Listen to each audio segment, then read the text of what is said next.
Good morning. Oh, hi, Darwin. One of our wonderful mascots of Pilates with Karen at Cal Movement Arts.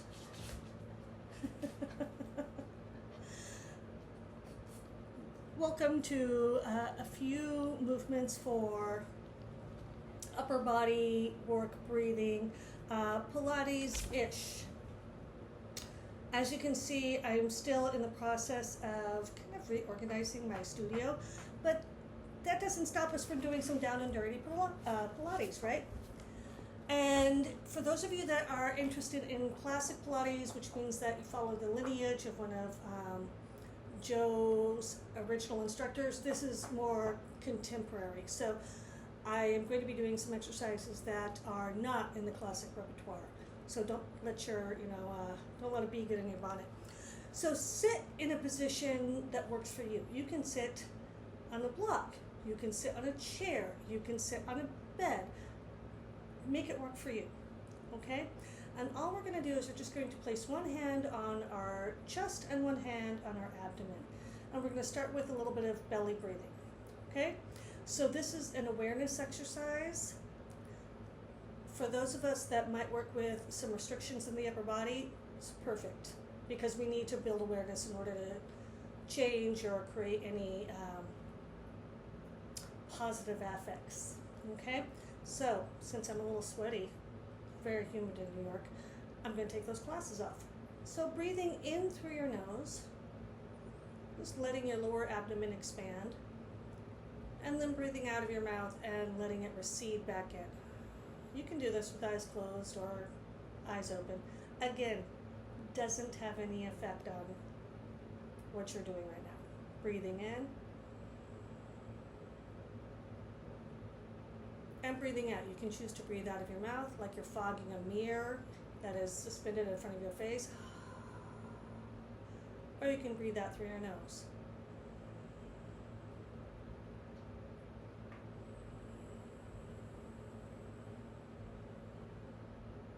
Breathing in and breathing out. So ideally you're aware of this little inflation on the inhale and this deflation on the exhale. Okay? We're going to go ahead and keep both hands in their original place, but now we're going to see if we can bring our awareness up into our palm on the sternum or the breastplate. So now as you inhale, see if you can have the sense that your breastplate, your sternum, rises up. And breathe out. And deflates. And if it's a little distracting to still feel your lower abdomen, go ahead and remove that hand. Breathing in. And breathing out. And you're not going to feel as much movement, simply because the rib cage is meant to protect the heart and lungs. So it's not going to have as much movement as a space that is not encased in ribs. Okay, so breathing in, breathing out. One more time.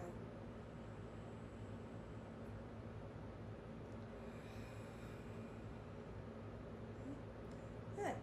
Now, we're going to do a little seated cat and cow, all right? Again, not in the classic Pilates repertoire, right? But the idea is to get the upper body a little bit more fluid, a little bit more open, a little bit more mobile, okay? So take your hands behind your head. If you can interlace your fingers, do. You can also cross one hand over. And we're going to go ahead and let the elbows fold in. Right, so now as you inhale, just pause here to begin.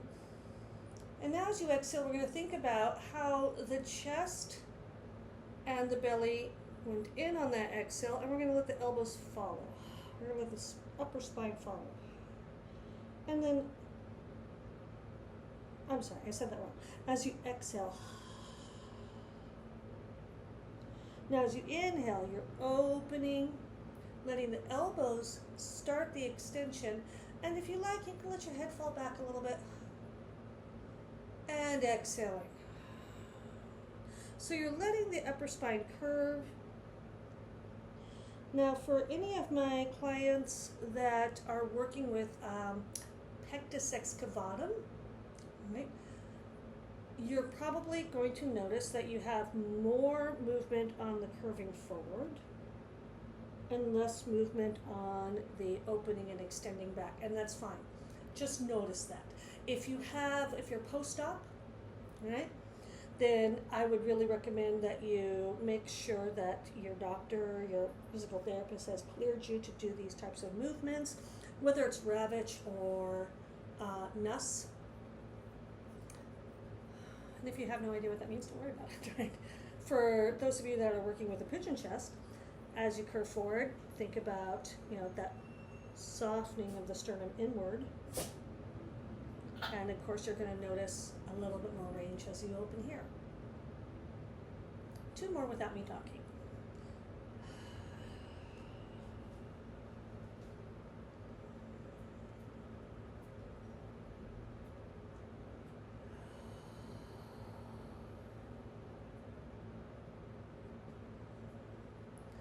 And now we're going to come back to what feels like an in-between place.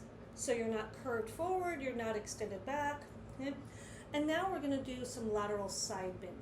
Okay? And then we'll finish it up with rotation. So these are all the movements of the spine, right? So you're flexing forward, you're extending back. Now we're going to work on side bending, right? Or lateral flexion for my anatomy peeps. Okay? Again, for anybody dealing post-op, if you have Nuss bars in, if you have a Ravitch procedure, please get your okay from your doctor first. Okay? For anyone who's not dealing with surgery, let's go ahead and bring the attention into the breathing concept. So now think of your rib cage, right? Think of your rib cage as having muscles between each finger, if you will. Okay? So now I want you to cup your ribs, and as you inhale, give yourself just a little bit of pressure. So push in with your hands a little bit as you open up those muscles, extending your rib cage into your hands. And then as you exhale, give yourself a little bit more pressure. So as you inhale, breathe into that slight resistance that you're creating with your hands. And breathing out. So we're creating awareness with the breath.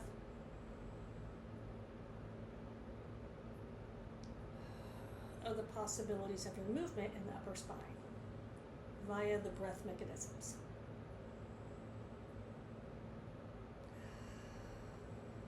And now we're going to side bend on the next inhalation to the right. So breathing in, opening up here, shortening here, and breathing out to return. Breathing in to fold. You might feel a stretching in the lower back. Let your head hang. Exhale without me talking so much. Inhaling.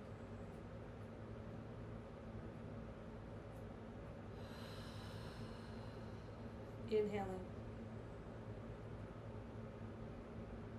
Exhaling. And now placing your hand down onto the floor, your opposite hand up. And now we're going to inhale, and again, we're going to think about shortening the side that we're bending towards.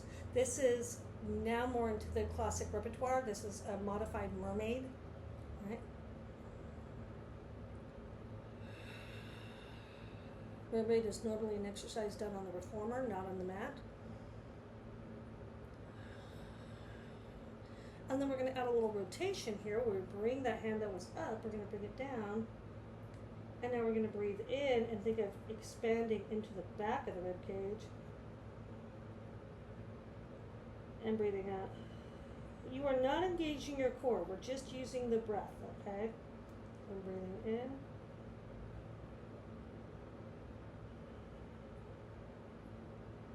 On your next inhalation, open up like a fan. And then exhale to stack back up. Switch sides. So we're inhaling to fold. exhaling, inhaling. You can always take the bottom hand and place it onto the ribs. So the space between the ribs is increasing on the inhale. Exhale. Adding that rotation.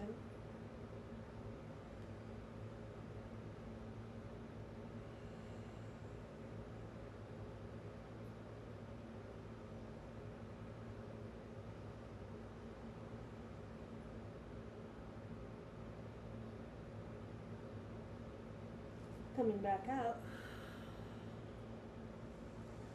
And exhale.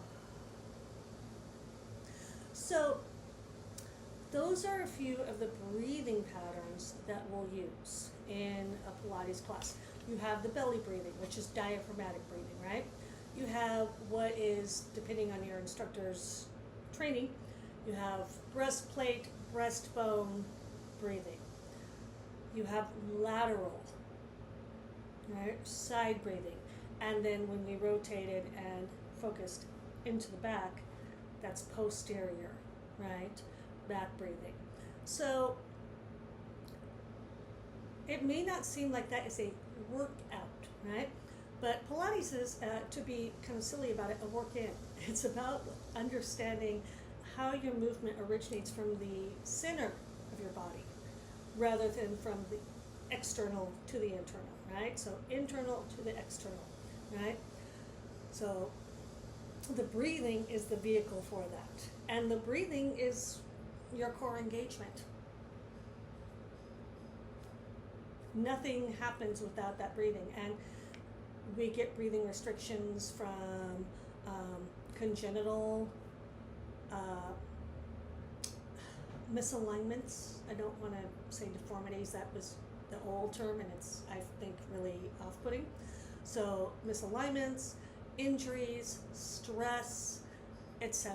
So you want to become very familiar with how and where, right, you are breathing, initiating your movement from via the breath, right? So then you can make conscious decisions during your more traditional Pilates exercises. I hope that all makes sense. If you don't want to hear me talk, feel free to do this and turn the volume down. I am going to go ahead and go through the entire process now without any cueing. Okay? So,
And that's that. So